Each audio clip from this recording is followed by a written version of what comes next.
അർദ്ധനാരീശ്വരനിൽ ജയസൂര്യ ഹിജഡയാകുന്നു. അതെ, നടൻ ജയസൂര്യ അത്തരമൊരു സാഹസത്തിനുള്ള പുറപ്പാടിലാണ്. മോളിവുഡിലെ യുവതാരങ്ങളിൽ ഏറ്റവും കൂടുതൽ പരീക്ഷണങ്ങൾക്ക് തയ്യാറാകുന്ന നടൻ പുതിയ സിനിമയായ അർദ്ധനാരീശ്വരനിൽ നഗ്നനായി പ്രത്യക്ഷപ്പെടുന്നു. യുവ സംവിധായകനായ രതീഷ് സംവിധാനം ചെയ്യുന്ന അർദ്ധനാരീശ്വരനിൽ ഒരു ഹിജഡയുടെ വേഷത്തിലും ജയസൂര്യ അഭിനയിക്കുന്നുണ്ട്. കേരളത്തിൽ നിന്നും മാത്യു എന്നൊരു യുവാവ് ഹിജഡയാകണമെന്ന ആഗ്രഹത്തോടെ കർണാടകയിലെ ആൾസൂരിയിലെത്തുന്നു. ഹിജഡകൾ കൂട്ടത്തോടെ വസിക്കുന്ന ഹമാമുകളിൽ എത്തിപ്പെടുന്ന മാത്യുവിന് നല്ല സ്വീകരണമാണ് ലഭിക്കുന്നത്.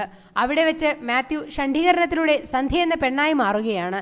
പിന്നീട് സന്ധ്യ ഒരു പ്രണയത്തിൽ വീഴുന്നുണ്ടെങ്കിലും അത് തകരുന്നു. ഇങ്ങനെ വ്യത്യസ്ത തലങ്ങളിലൂടെ അർദ്ധനാരീശ്വരനിൽ മാത്യുവിനെയും സന്ധ്യയെയും ജയസൂര്യ അവതരിപ്പിക്കുന്നു. ഷണ്ഡീകരണത്തിന്റെ ഭാഗമായി ഹിജഡകളുടെ ആചാരങ്ങൾ ചിത്രീകരിക്കുന്ന രംഗങ്ങളിലാണ് ജയസൂര്യ നഗ്നനായി അഭിനയിക്കുന്നത്. ഈ വ്യത്യസ്ത വേഷങ്ങൾ അഭിനയിക്കാനുള്ള തയ്യാറെടുപ്പുകളിലാണ് നടൻ. എം പത്മകുമാർ സംവിധാനം ചെയ്യുന്ന പാതിരാമണലിന് ശേഷം ജയസൂര്യ അർദ്ധനാരീശ്വരന്റെ വർക്കുകളിലേക്ക് കടക്കും.